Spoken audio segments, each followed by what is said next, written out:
Täiuslikku tervist sulle ja õnne ja küllust, armas valgusolend. Ja tere tulemast sulle Valguse kanalile. Mina olen Kaia-Liis Reinult. Ja tänane video on pealkirjaga Häid uudiseid uksest ja aknast.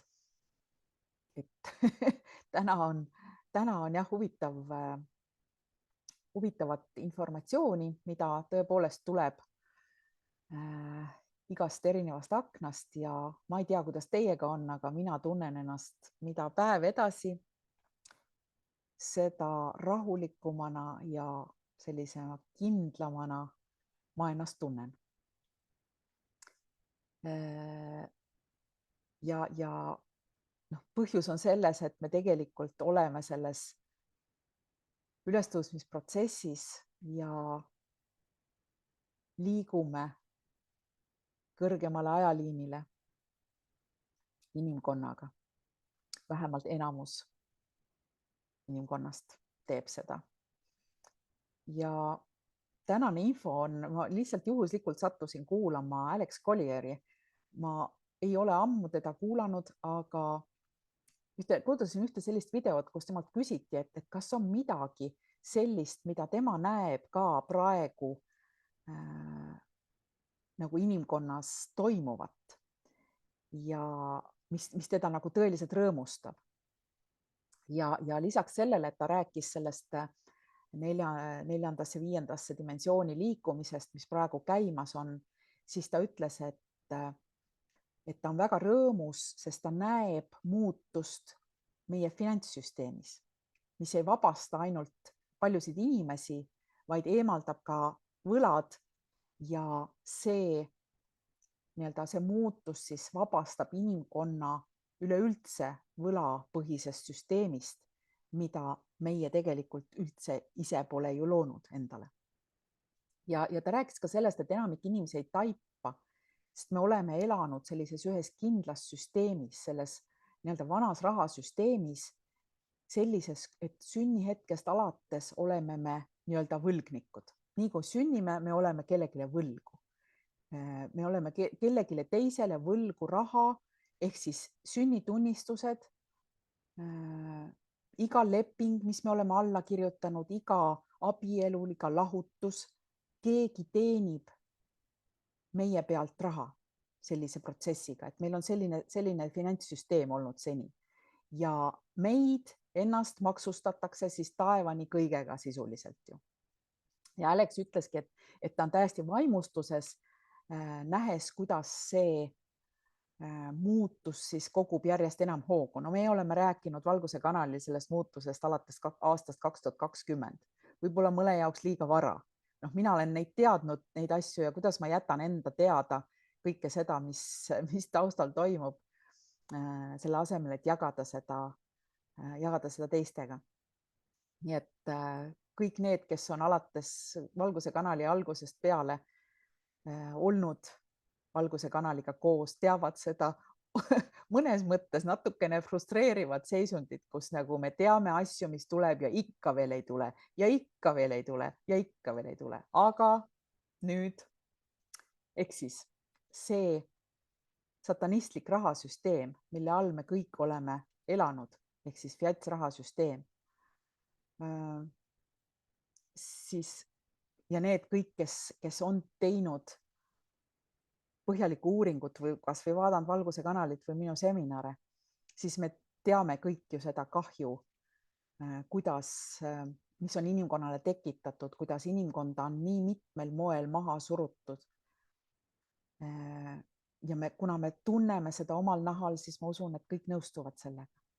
Aga see järgmine süsteem, mis siis tuleb, Alex rääkis just krüptosüsteemist ja varadega tagatud finantssüsteemist. Ta ütles, et see järgmine süsteem, millele me üle läheme, on viimane rahasüsteem, mida inimkond kunagi kasutab. Ehk siis meil on vaja seda ülemineku süsteemi selleks, et minna täiesti rahavabasse ühiskonda edasi. Aga meil, kuna kogu inimkond ei ole valmis selleks kohe, selleks viimaseks, siis minnakse vahepealsesse etappi aga Alex ütles, et ta ei tea täpselt, kaua see kestab. Et see kestab täpselt nii kaua, kui meie inimesed oma teadvuses suudame liikuda edasi sellest ideest, et meie peame maksma, et elada sellel planeedil, kus me sündisime. Et kui me eemaldume sellest teadvusest inimkonna nagu kollektiivina, et siis me inimestena oleme võimelised looma midagi täiesti erinevat, millel pole mitte mingit pistmist teiste kontrollimisega. Ja see on see asi, mille üle Alex siis ütles, et ta on väga elevil ja ka tema ütles, et ta on täiesti enesekindel selle koha pealt ja tunneb ennast hästi vabalt ja mina tunnen täpselt samasugust vabadust tegelikult ja sellist nagu kindlustunnet, et kõik saab olema väga hästi. Ja selles protsessis on lihtsalt vaja tingimusteta vastutada iseenda eest, ilma et meid kontrollitaks või keegi manipuleeriks meid, mingi muu autoriteet. Ja see on ka see, mida Alex nägi, et see on muutumas. Et see ongi vabadus, see ongi suveräänsus.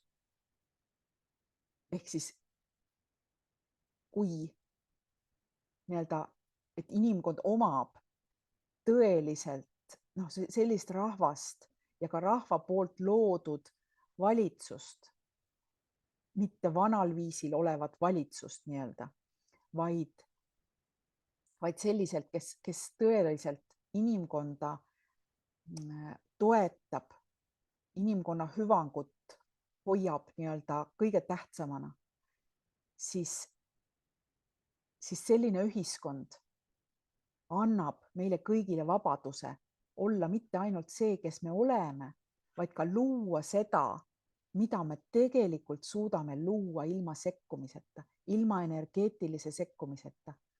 Senikaua või tingimusel, et see ei kahjusta kedagi teist.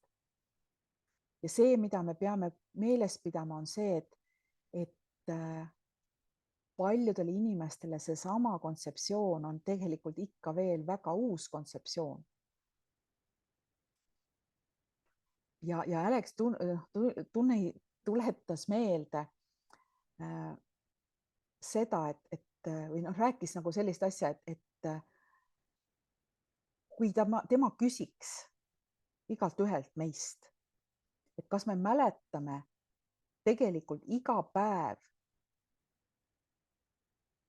igat otsust tehes, et me oleme mitmedimensionaalsed olendid. Võib-olla osadele on see täiesti uus kontseptsioon, aga nendele, kes ei ole, siis küsimused, kas sa mäletad igal hetkel, mida sa koged, igal otsusel, mida sa teed, kas sa mäletad, et sa oled mitmedimensionaalne olend? Kas sa mäletad, et sul on olnud mitu elu, sul on olnud minevik, olevik, enne kui me oleme olnud siin ja praegu selles hetkes? Enamik inimesi ei mõtle nii, mina ka ei mõtle nii, aga see oli nii hea nagu tähelepanek, et paraku me ei ole teadlikud sellest, et me oleme mitmedimensionaalsed olendid. Ja kui see hetk saabub, kui see nii-öelda integreerub meie igapäevasesse olemisse, siis kogu meie olemine rahuneb maha. See muudab täielikult mitte ainult seda, kuidas me maailma näeme, vaid ka seda, kuidas me iseennast maailmas näeme. Ja see muudab meie mõtteid, see muudab meie tundeid, see muudab meie käitumist. Ja ka seda muudab, kuidas me mõtleme oleviku ja tuleviku loomisest. Ja selles peitub tõeline vägi. Ja selles peitub ka see tõde, miks tume süsteem, maatriks, kabalistid, ükskõik kuidas me neid nimetaks, on kulutanud nii palju energiat meie lollitamiseks, et me ei suudaks seda kunagi aru saada.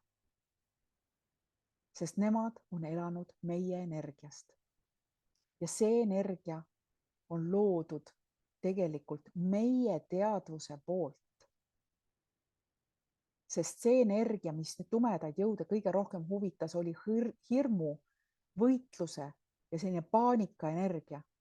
Ja nad on läinud nii kaugele, et nad on püüdnud meid hoida sellises ruumis, sellises keskkonnas, et nad saaksid, et meie tunneksime neid negatiivseid tundeid ja nemad saaksid meie energiast toituda. Aga kui me mõistame, et me oleme mitmedimensionaalsed olendid, siis me ei lähe sinna enam, sinna hirmu.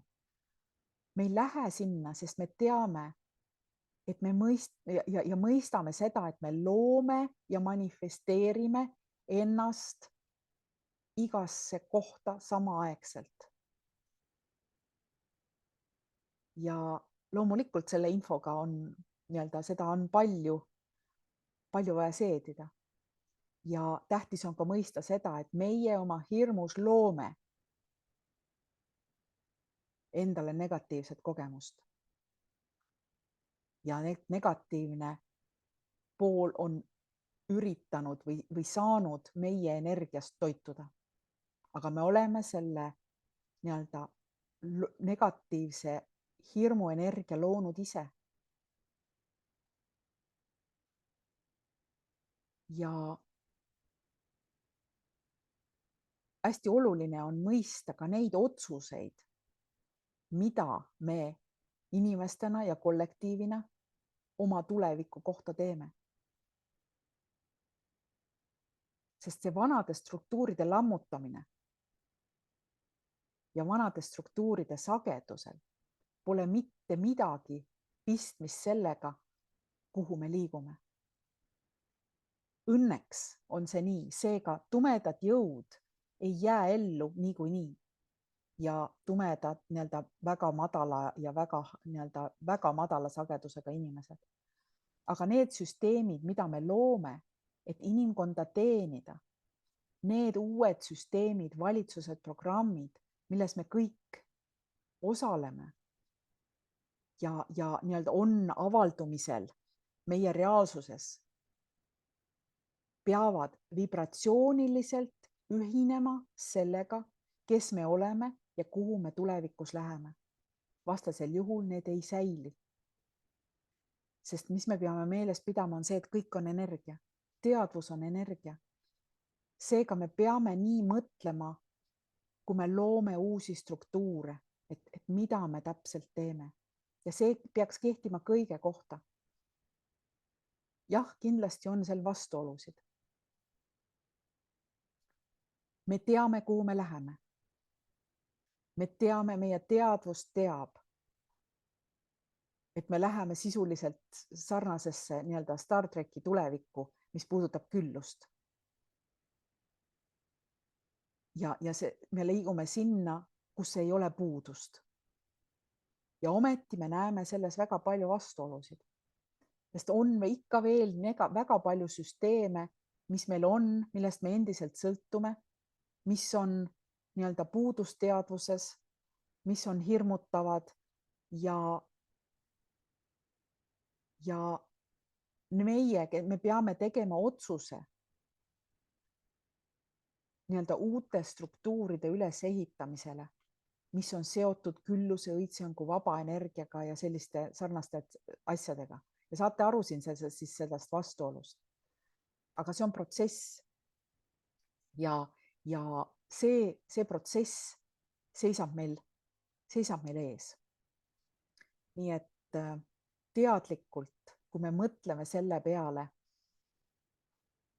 ja oleme teadlikud igal hetkel, et me oleme mitmedimensionaalsed olendid ja kogeme siin lihtsalt inimeseks olemist, siis mida rohkem me selle oma meeles hoiame, seda lihtsam meil on luua seda uut maailma.